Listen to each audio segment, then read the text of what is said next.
Hey everyone, my name's Katrina and today I'm going to be sharing with you the top 5 books that I read in winter. In Australia it is now coming into spring, so it is time for me to wrap up my reading for the past few months and let you know about the books that were the best. And I'm actually going to cheat a little bit. I'm going to be talking about 6 books. 2 of them are part of the same series and I read them back to back, so my reading experience of these was joined together.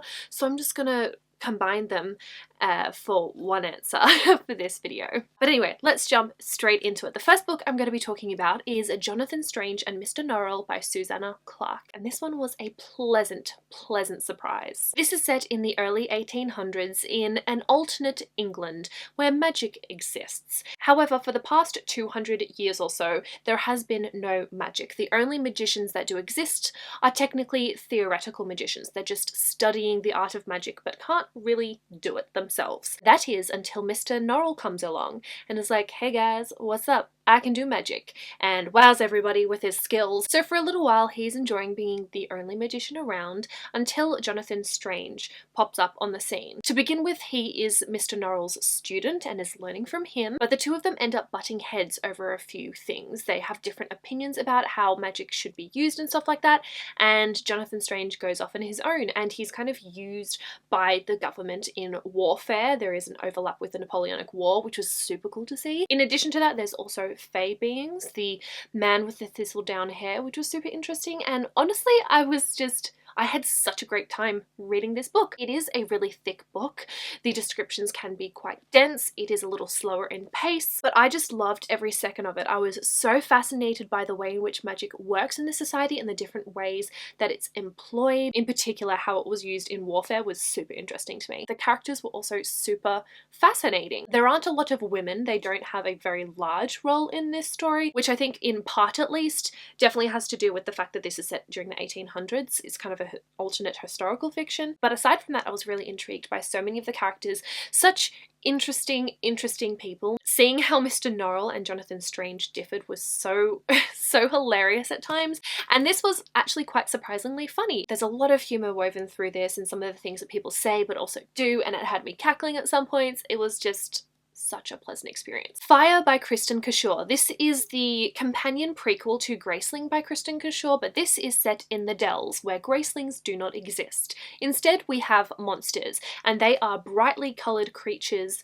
that are able to control and manipulate people's minds. There's a bunch of animal monsters, which you can identify from their brightly coloured fur and feathers and things like that, and there's also human monsters, and they have very brightly coloured hair. This one's very deeply involved in the politics within Dells. The young king is facing different rebel groups, one in the north and one in the south, and it's about how fire plays a role in trying to subdue these rebels and save the kingdom. Absolutely adored these characters so very much. I really loved Fire. I really admired a lot of her morals and beliefs, but even still she was very human and would lapse. Her emotions would sometimes get into the way of things and kind of hinder her judgment, but it was just so realistic and human, and I loved her relationships with so many other people. I really loved the love interest, how that relationship developed. I thought that was fantastic, and her relationship with the love interest's daughter was so pure.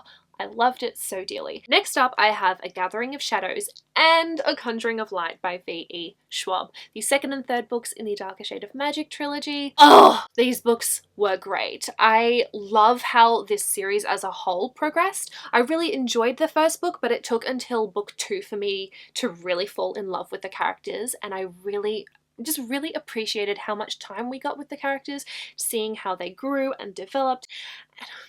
So great. It was so great. Book 3 in particular really wowed me with the action on the one hand. Like, book 2 is definitely action-packed, but seeing how things intensified as the stakes got higher and higher in book 3 was... whew! It was very intense, but I loved every moment of it. And I just love seeing how each of the characters kind of grew into their roles within the plot, and seeing them all make sacrifices and going through loss but pushing through. I felt so much for these characters. I loved the world. I thought the world just felt so rich and vibrant. I would highly recommend this series, absolutely.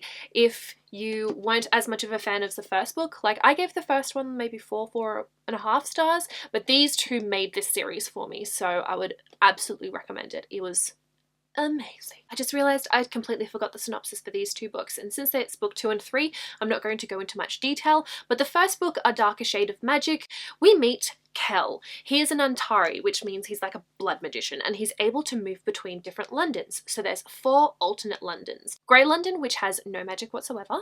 Red London, which is thriving with magic. There's magic everywhere and it's flourishing from it. White London, who seems to be devoured by magic. It's a really quite dangerous place and people are kind of power hungry and feeding off the magic almost. And then Black London, which just self-imploded thanks to magic. The next book I'm going to be talking about is the only one on this list that isn't fantasy or have any fantasy elements, and that is The Seven Husbands of Evelyn Hugo by Taylor Jenkins Reid.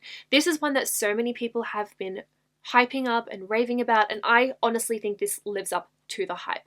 Oh, it was incredible. I listened to this on audio, would certainly recommend. It was great to listen to. In this one, we follow Evelyn Hugo and her life story. So she is a starlet, she's a Hollywood actress, and a little later on in her life, she approaches a journalist and asks if they would be interested in telling her life story. And it's definitely going to be a biography that sells well. She is a very, very well-known name, and a lot of people are very curious about the fact that she has had 7 husbands and they want to know the story behind each of those husbands. And that's exactly what you get in this book. But it's a lot more than that as well.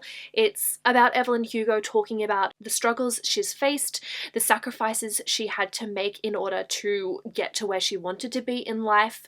It's about her loves, her losses, and ultimately the love of her life. Evelyn Hugo is also Cuban-American and she's bisexual, so it also touches upon issues to do with race and homophobia and biphobia, at least in the fact that as she was kind of exploring her sexuality, bisexuality wasn't really a known thing. It hit me so much harder than I expected it would, and it was just so fabulous. I was so intrigued by Evelyn's story. I wanted to know all about her life, and also the way in which the story is framed with the journalist telling her story. We do get scenes of the journalist interacting with Evelyn Hugo as well, and even that I was really enthralled. So I would highly recommend this book. It was superb. I just feel overwhelmed thinking about this book and how amazing it was, to be honest. The last book I'm going to be talking about is, oh, I just realized, Evelyn Hugo and the one I'm going to be talking about now were both 5-star predictions. Very well done. I still have to read the rest of my predictions. I'll get to those and do a wrap-up video at some point. But anyway, we're talking about this last book, and that is 6 of Crows by Leigh Bardugo. Oh, I finally made it to 6 of Crows. It took me a little while to get to it just because I was reading the Shadow and Bone trilogy and I enjoyed it but didn't absolutely love it. So I was very, very happy with how much I enjoyed 6 of Crows.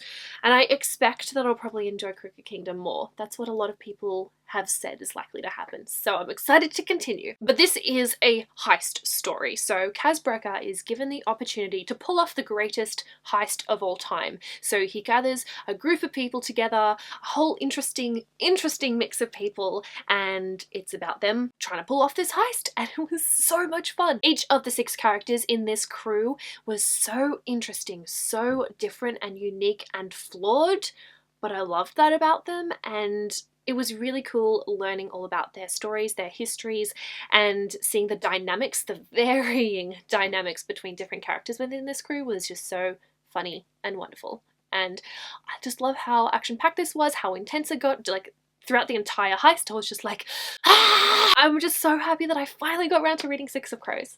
And now I just cannot let myself wait a long time before I get to Crooked Kingdom because I need to know what happens next. It was a glorious book. So these are the top 5/6 books that I read in the past few months. I hope you guys enjoyed this video. I would like to hear about some books that you've read recently that were amazing. I would love to hear your recommendations, so let me know down in the comment section below. But that's all that I have for this video. Thank you so much for watching. I'll see you very soon in a new video, but until then, I will talk to you in the comments. Bye!